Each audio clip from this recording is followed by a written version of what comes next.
est en train de mettre en place une académie filles, donc qui sont les anciens pôles espoirs qui sont transformés en académie. Donc là, nous, on a pris les filles à partir de la rentrée sur l'académie au lycée d'Auté.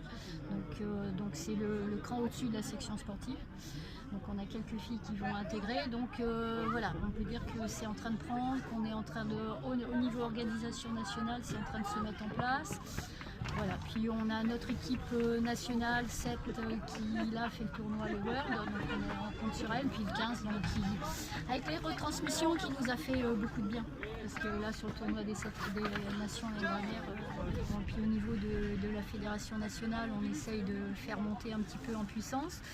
Au niveau UNSS, il y a eu un petit changement cette année, on est passé du 7 au 10, ce qui a créé des problèmes à beaucoup de sections, parce que pour participer il faut avoir 16 joueurs minimum, donc il y a des équipes qui n'ont pas pu venir puisqu'elles n'avaient pas les 16 joueurs, et au niveau logistique pour transporter tous les élèves c'est aussi compliqué, mais ça se développe, on fait en sorte que ça joue. Là sur la région Nouvelle-Aquitaine on est bien placé.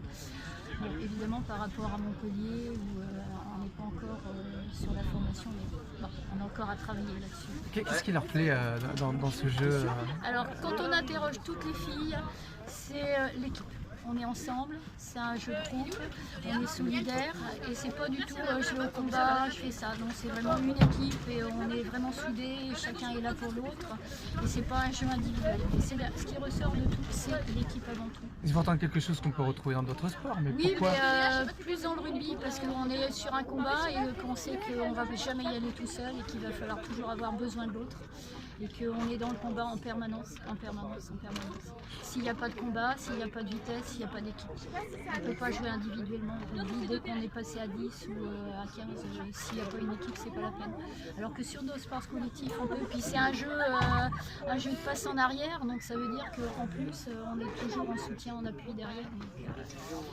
C'est mieux perçu par les parents aujourd'hui, ils ont moins de crainte d'envoyer? Non, je pense qu'ils sont toujours dans la crainte, toujours à se poser la question qu'est-ce qui va se passer, c'est un jeu brutal, c'est un jeu, mais c'est pour ça qu'en plus là au niveau fédéral ils mettent en place beaucoup la protection du joueur, donc soigneur obligatoire, bientôt médecin obligatoire sur la touche, donc je pense qu'on est en train aussi de...